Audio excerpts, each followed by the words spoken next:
कि हर नारी अपने आप में पूरी तरह से सक्षम है, कोई नारी कमजोर नहीं है, चाहे वो घर में ही क्यों ना रह रही हो। लेकिन उसके लिए उन्हें थोड़ा जागरूक बनना पड़ेगा कि अपने आप को शोषण से बचाना होगा। तो ये कानपुर के लोगों के लिए एक बहुत बड़ा प्लेटफॉर्म है कि यहाँ आकर कुछ सीखें, कुछ जानें, कुछ समझें।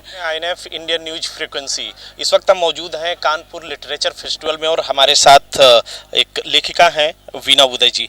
वीना जी, क्या कहेंगे इस लिटरेचर फेस्टिवल के बारे में? बहुत ही बढ़िया कानपुर के लोगों के लिए एक प्रयास किया गया है कि यहाँ पर आपको हर तरह की कला से परिचय हो रहा है। आप देख रहे हैं सुंदर रंगोली भी बनी हुई है, सुंदर चित्रकारी है, सुंदर फोटोग्राफी का उदाहरण मिल रहा है, इसके साथ में आपको शिल्प कला का उदाहरण मिल रहा है और अंदर तरह तरह के कलाकार, रंगमंच के कलाकार भी उपस्थित हैं और साहित्य के क्षेत्र से जुड़े हुए बहुत सारे नामी गिरामी लोग उपस्थित हैं, फिल्म क्षेत्र से जुड़े हुए बहुत सारे लोग उपस्थित हैं। तो ये कानपुर के लोगों के लिए एक बहुत बड़ा प्लेटफॉर्म है कि यहाँ आकर कुछ सीखें, कुछ जानें, कुछ समझें और फिर अपनी कला को निखारें और अपने कानपुर का नाम बाहर जाकर रोशन करें। तो यहाँ पे रंगोली भी है, कलाकृतियाँ भी हैं, लेकिन वीना उदय जी भी हैं। तमाम वो महिलाएं जो कि घर से नहीं निकल पाती, तमाम सारी परंपराओं के बीच वो दबी रहती हैं, उनको वीना उदय जी को किस नज़र से देखना चाहिए? मुझे लगता है कि हर नारी अपने आप में पूरी तरह से सक्षम है, कोई नारी कमजोर नहीं है, चाहे वो घर में ही क्यों ना रह रही हो। वो एक घर संभाल रही है और वो अपने बच्चों को, देश के भविष्य निर्माताओं का निर्माण कर रही है, तो वो कमजोर तो किसी भी स्थिति में नहीं है। हाँ, नारियों का शोषण होता है, लेकिन उसके लिए उन्हें थोड़ा जागरूक बनना पड़ेगा कि अपने आप को शोषण से बचाना होगा। तो मेरा ये मानना है कि कोई भी नारी, चाहे वो आज की हो या पहले की हो, वो कमजोर कहीं से भी नहीं है, बशर्ते वो शोषित होने से स्वयं को बचा पाए। स्वयं को बचा पाए, ये आपका संदेश है।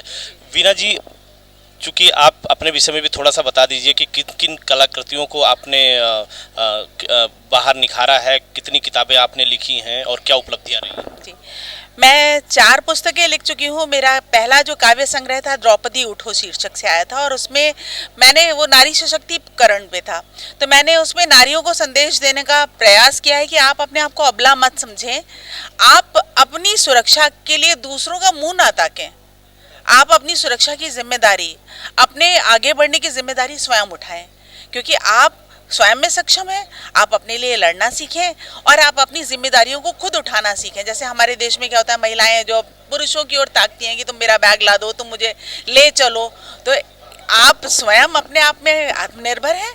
आप अपने आप को स्वयं इतना सशक्त बनाइए कि आपका शोषण कोई ना कर पाए।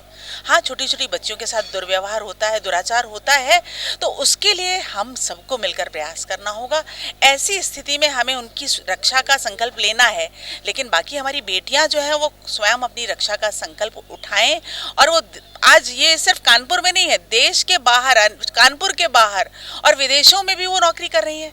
तो मेरा ये मानना है कि वो स्वयं इतनी सक्षम है कि अपने आप को संभाल पा रही हैं।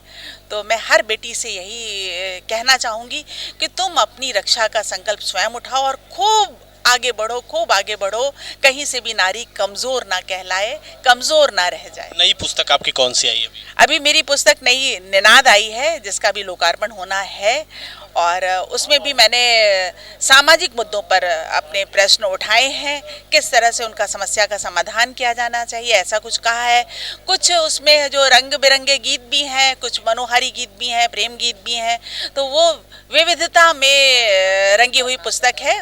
और इसके अलावा मैंने सैनिकों पर एक पुस्तक लिखी थी, हमको तुम पर नाज है, तो वो पुस्तक मैंने अपने कानपुर शहर में जिन सैनिकों को गैलेंट्री अवार्ड से नवाजा गया है उनके बारे में है और इसके अलावा हमारी सेना के बारे में उसमें विस्तार से जानकारी दी गई है।